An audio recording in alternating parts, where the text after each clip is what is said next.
नमस्कार साथियों, my self जैसम। अभी जिस प्रकार के हालात चल रहे हैं और देश में जो सीजेपी का प्रोटेस्ट हो रहा है, तो इस चीज़ को देखते हुए बहुत सारी चीज़ें सामने आती हैं।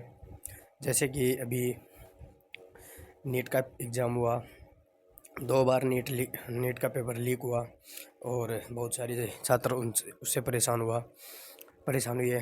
तो ये हमेशा से ही मतलब पेपर्स की प्रॉब्लम रही है कि पेपर लीक होते हैं तो बहुत सारे बच्चे इस चीज़ों से परेशान होते हैं, क्योंकि पढ़ने वाले बहुत सारे होते हैं और पेपर ख़रीदने वाले बहुत कम। तो जो एक नुकसान का आंकड़ा होता है वो 1:8 का हो जाता है।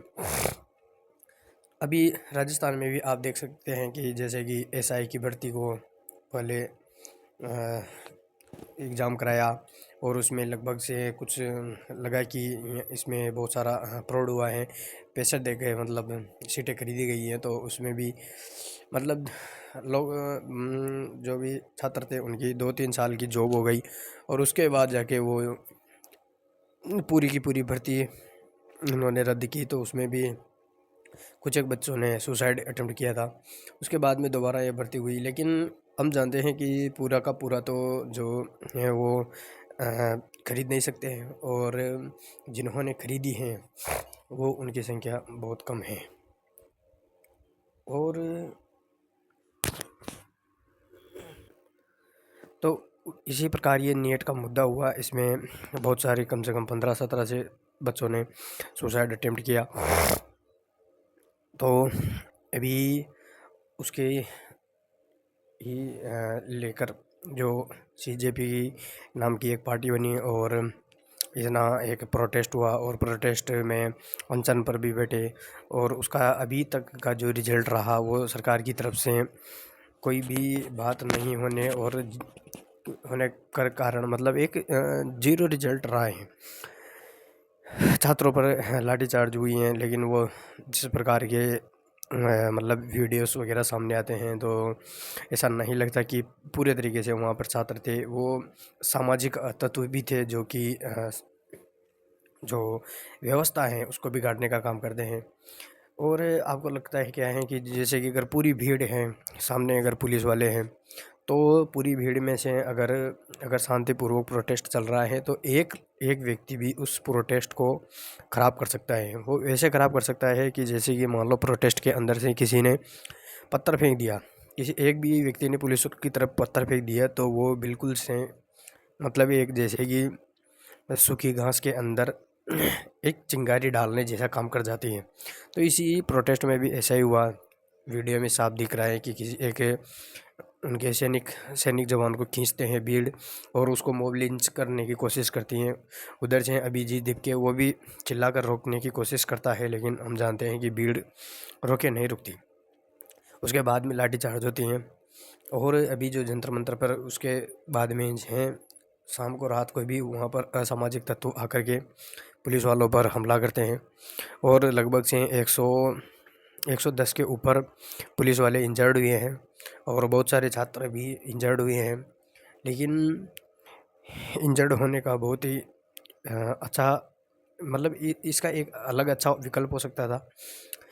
अभी अगर मेरी राय में अगर इस जो आंदोलन है इसको प्रॉपर तरीके से अगर करते तो मेरे हिसाब से ये करना चाहिए था कि जैसे कि 15-17 बच्चे हैं उनकी अच्छे से तस्वीरें लाते, उनको वहाँ पे रखते और जो 15-17 बच्चे हैं उनके माँ बाप को वहाँ पे लाते और उनसे कहलवाते और उनको रखते। और जो नीट को लेकर के जो ये मुद्दा था उसके अंदर किसी भी प्रकार की जो ये एंटी नेशनल प्रकार एक्टिविटी है वो नहीं होनी चाहिए थी, कि एक भी प्रकार की कोई भी एक्टिविटी नहीं होनी चाहिए। ना ही हिंदू धर्म को लेकर के जो भी वर्ड्स बोले गए और हिंदू देवताओं को जो टारगेट किया गया है तो ऐसा नहीं होना चाहिए था और उन बच्चों के माँ बाप को होना चाहिए था। तो मेरे हिसाब से ज़्यादा 2 दिन में सरकार इसका मंत्रिमंडल का कोई भी एक मतलब प्रमुख सदस्य आता और बात करके ज़रूर जाता। और रही बात धर्मेंद्र प्रधान की इस्तीफे की, तो शायद वो भी बहुत हद तक या तो इस्तीफा ही मिल जाता। मुझे लगता है जहाँ तक कि अगर ऐसा होता और शांतिपूर्वक ये चलता तो ये 100% उसको इस्तीफा देना ही पड़ता।